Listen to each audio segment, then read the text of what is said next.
Hello everyone. Class 8 में आज unit 2 देख रहे हैं, वर्गमूल यानी कि स्क्वायर रूट्स। ठीक है, तो स्क्वायर रूट्स से पहले हम स्क्वायर समझ लें यानी कि वर्ग समझ लें। जैसे कोई संख्या दी गई है, अगर हम उसी संख्या को उसी संख्या से मतलब जो संख्या दी गई है उस संख्या को स्वयं मतलब उसी संख्या से अगर मल्टीप्लाई करते तो जो प्राप्त गुणनफल होगा वो उस संख्या का वर्ग कहलाएगा। जैसे मान लीजिए मुझे 5 दिया गया है, ठीक है। अगर हम 5 में 5 से इंटू कर दें यानी कि दी गई संख्या को उसी संख्या से मल्टीप्लाई कर दें तो जो गुणनफल प्राप्त होगा वो क्या कहलाएगा, 5 का वर्ग कहलाएगा। ठीक है ना, ये यानी कि 5 का स्क्वायर 25, इसको हम बोलेंगे 5 का स्क्वायर 25 या 5 का वर्ग 25। ठीक है ना, यानी क्या कह सकते हो आप वर्ग के लिए क्या कर सकते हो कि दी गई संख्या को उसी संख्या से गुणा करने पर प्राप्त गुणनफल दी गई संख्या का वर्ग कहलाता है। ठीक है ना, अब यहाँ पे देखिए ये तो वर्ग हो गया। वर्ग आपने बचपन में देखा होगा, वर्ग कुछ इस टाइप का होता है ना, जिसकी चारों भुजाएं बराबर होती है। ठीक है, और इसका एरिया क्या होता है, भुजा इंटू भुजा, है ना। इसको इंग्लिश में वर्ग यानी कि स्क्वायर ही बोलेंगे इंग्लिश में। तो भुजा इंटू भुजा यानी कि भुजा स्क्वायर स्क्वायर, तो ये वर्ग कहलाता है। यही चीज मैंने यहाँ पे किया है। ठीक है ना, यही स्क्वायर का कॉन्सेप्ट है। अब यहाँ पे देखें, स्क्वायर आप ऐसे किसी भी संख्या का स्क्वायर निकाल सकते हैं, उसी संख्या से मल्टीप्लाई कर दें तो हमें क्या मिल जाएगा, स्क्वायर मिल जाएगा। स्क्वायर रूट्स की बात कर लें तो यहाँ पे ध्यान दीजिएगा, जैसे अगर हम -5 का 5 की 5 से मल्टीप्लाई किया और दूसरा -5 को -5 से करेंगे तो क्या मिलेगा, तो भी आपका 25 ही आएगा, है ना।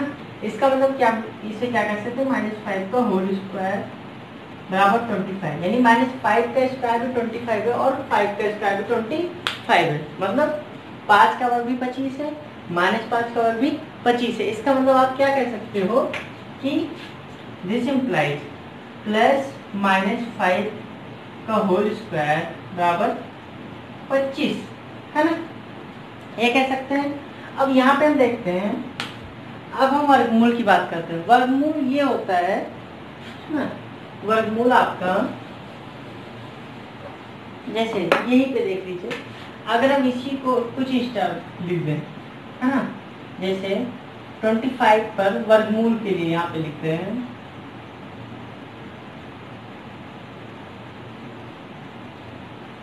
25 वर्गमूल का ये साइन होता है, इसको रूट्स बोलते हैं, हिंदी में करड़ी बोलते हैं।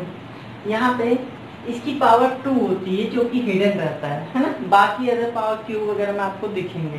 तो इसका मतलब क्या हुआ, इसका आंसर जो आएगा वो आएगा +-5। क्यों आएगा, क्योंकि देखिए +-5 का स्क्वायर 25 हुआ था, और जब ये स्क्वायर हटाएंगे यहाँ से, जो ये यहाँ पे स्क्वायर है, ये स्क्वायर जब यहाँ से हटाएंगे तो इस पर रूट चढ़ जाएगा, यानी हम इसको ऐसे भी लिख सकते हैं, दिस इम्प्लाइज +-5 इक्वल टू √25। मतलब स्क्वायर हटाते हैं तो ये इस पे क्या जाता है, रूट लग जाता है, कड़ी लग जाती है। यानी इस रूट का मान क्या होता है, अगर हम इसको देखें तो इस रूट को हम ऐसे भी लिख सकते हैं, √25 इक्वल टू 25 की पावर 1/2, है ना। इस रूट का मान 1/2 होता है, ठीक है, पावर 1/2। तो इसे आप वर्गमूल कहते हैं। समझ गए बात, ठीक है। नेक्स्ट देखते हैं, नेक्स्ट के इसी में देख लेते हैं कि अब ये आप समझ गए, हम जब भी किसी का रूट्स निकालेंगे तो वो +- के साथ में आएगा, है ना। अब इसी तरह परमेय संख्या का निकाल लें रूट्स, तो परमेय संख्या का रूट्स निकालेंगे तो इसी तरह निकालेंगे, सेम टू सेम मान लेते हैं। कोई परमेय संख्या 2/5 दी गई है ना, और इसका हमें क्या निकालना है, वर्ग पहले निकालेंगे। तो वर्ग निकालेंगे तो क्या करेंगे, इसी संख्या से मल्टीप्लाई कर देंगे, तो ये आपका आ जाएगा 2 × 4 और 5 × 25, है ना। ये तो आपका क्या वर्ग, ठीक है ना, ये परमेय संख्या का वर्ग निकल आया। ठीक है, अगर वर्गमूल पूछता तो वर्गमूल मान लीजिए यही संख्या आपको दी होती और इसका वर्गमूल निकालते तो 4/25, इसका वर्गमूल देंगे तो ये तो वर्ग हो गया आपका। और वर्गमूल ये आपने रूट लगा दिया और ये आ गया +-2/5। अब देखिए यहाँ पर मैंने प्लस माइनस नहीं लगाया था क्योंकि यहाँ पे ये दिया गया था, ठीक है ना। यहाँ पर मैंने प्लस माइनस इसलिए लगा दिया क्योंकि अगर हम -2/5 का भी होल स्क्वायर लेते, ये होल स्क्वायर ही आपका है ना, यहाँ पे चाहो तो लिख लो 2/5 का होल स्क्वायर, ठीक है ना। तो यहाँ पे आपका ये -2/5 का, ठीक है। ये माइनस ऊपर नीचे कहीं पर भी हो सकता है, ठीक। तो ये इसीलिए मैंने -2 भी ले लिया है साथ में, ठीक है। अब आगे देखते हैं, यहाँ देखते हैं पूर्ण संख्या का परीक्षण, है ना। पूर्ण मतलब जैसे 4 क्या है, 2 का वर्ग है ना। तो 4 आपका पूर्ण वर्ग संख्या कहलाएगी, ठीक है। इसी तरह हम पूर्ण वर्ग संख्या का परीक्षण कैसे करेंगे। मान लीजिए इसमें दिया हुआ है 225, है ना। आपको चेक करना है कि 225 पूर्ण वर्ग संख्या है या नहीं, ठीक है ना। 225 पूर्ण वर्ग संख्या है या नहीं। तो हम क्या करेंगे, सबसे पहले जो संख्या दी गई उसका अभाज्य गुणनखंड करेंगे, है ना। तो अभाज्य गुणनखंड करने के लिए क्या करेंगे, इसका अभाज्य गुणनखंड करेंगे 2, 2, 5। अभाज्य गुणनखंड ऐसे तो करते हैं 3, 3 7 21, 1 3 5 15, 3 2 6, 1 3 5 15, 5 5 25, 5 1 5। अब हम क्या करेंगे, 225 को हम क्या लिख सकते हैं, 3 गुणे 3 गुणे 5 गुणे 5, ये आया। अब हमें देखा कि ये पूर्ण वर्ग है कि नहीं, तो हम यहाँ पे जो भी आया है उसका हम पेयर बनाएंगे, जोड़ा बनाएंगे। अगर ये जोड़ा बन जाता है तो हम कहेंगे ये पूर्ण वर्ग संख्या है, ठीक है ना। तो क्या कहेंगे कि ये पूर्ण वर्ग संख्या है आपका, ये 225 के बराबर है ना। और ये अन्य सभी के पेयर बन रहे हैं, इसका मतलब ये पूर्ण वर्ग संख्या है। और किसका हो जाएगा पूर्ण वर्ग संख्या, देखिए 3 गुणे 5, इसको ऐसे लिख सकते हो, स्क्वायर 225 भाई 2 2 बार है तो 3 का स्क्वायर, बीच में एक स्टेप चाहो तो और लिख लो, 3 का स्क्वायर गुणे 5 का स्क्वायर बराबर 225, है ना। अब 3 गुणे 5 का होल स्क्वायर बराबर 225, यानी किसका स्क्वायर होगा, 15 का, है ना। तो ये पूर्ण वर्ग संख्या है कि नहीं, 15 का स्क्वायर है कि नहीं, ये 225। तो इसी तरह आपको चेक करना है कि हम कैसे पूर्ण वर्ग संख्या निकालेंगे, ठीक है। यहाँ और आगे देखते हैं, जैसे मान लो मुझे पता करना है सम और विषम, है ना, सम और विषम संख्याओं, सम और विषम, या भाई सम और विषम, सम और विषम जो संख्या है उसका मुझे पता करना है कि उसका जो वर्ग होगा या पूर्ण वर्ग, मतलब जो स्क्वायर रूट्स होगा वो आपका क्या होगा, है ना। तो देखिए यहाँ पे अगर हमें सम संख्या मिलती है, जैसे मान लेते हैं 64, है ना। तो 64 किसका स्क्वायर है, 8 का, है ना। 4 ले लेते हैं, किसका है, 2 का। 9 ले सकते हैं, किसका है, 3 का। 27 नहीं, 144 ले लेते हैं, किसका है, इस 12 का स्क्वायर है।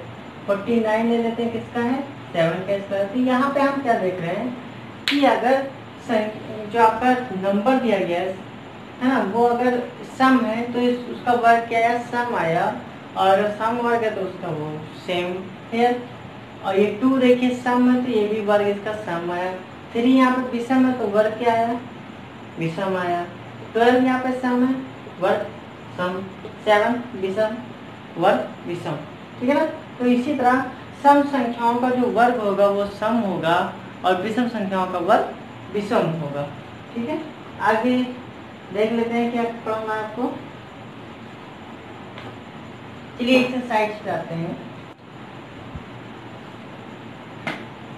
एक्सरसाइज 2A,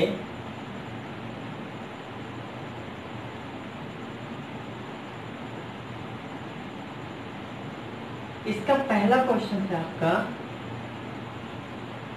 1 से 15 के बीच सभी विषम संख्याओं का वर्ग ज्ञात कीजिए, है ना। 1 से 15 के बीच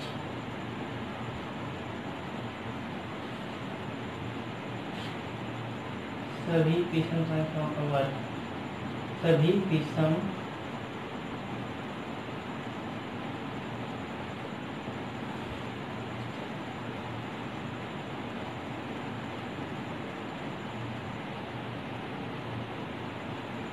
वर्ग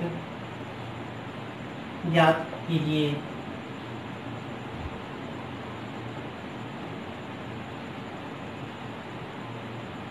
है ना, ये तो दिया हुआ है, ये दिया हुआ ना। तो 1 से 15 के बीच सभी विषम संख्याओं का वर्ग ज्ञात करना। तो 1 से 15 के बीच का यानी कि 1 और 15 को मुझे छोड़ देना है। तो आपका क्या आ गया 3, 5 ऐसे लिखना, थोड़ा नजदीक लिख देना है तो नीचे जगह नहीं होगा। 3, 5, 7, 9, 11, 13, ठीक है ना। इसका स्क्वायर करेंगे तो 3 इंटू 3 बराबर 9। इसका स्क्वायर करेंगे तो 5 इंटू 5 25। इसका स्क्वायर करेंगे तो 7 इंटू 7 49। इसका करेंगे तो 9 इंटू 9 81। इसका स्क्वायर करेंगे तो 11 इंटू 11 121। इसका स्क्वायर करेंगे तो 13 इंटू 13 169। तो इस तरह आप 1 से 15 के बीच सभी विषम संख्याओं का वर्ग ज्ञात कर लिए, ठीक है ना। दूसरा क्वेश्चन क्या कर रहा है,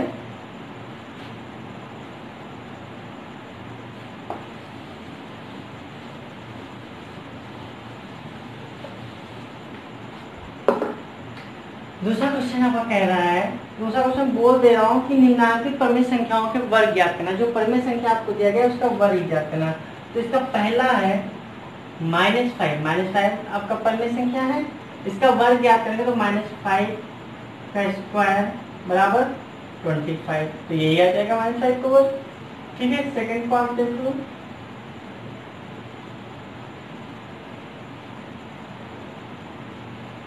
-5 का वर्ग निकालना था, ठीक है। दूसरा 13/17, इसका भी वर्ग बताना है।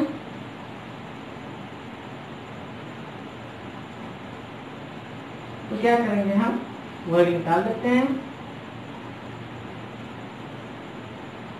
13/17 का होल स्क्वायर बराबर 13 इंटू 13 भागे 17 इंटू 17। 13 3 169 और 17 17 289 289, ठीक है। तो ये आपका आंसर आ गया। बाकी इसमें जो आपके 4 पार्ट और बचे हैं दूसरे में, वो आप खुद कर लीजिएगा। ये एक्सरसाइज समाप्त होती है। नेक्स्ट एक्सरसाइज के लिए नेक्स्ट वीडियो देखते हैं।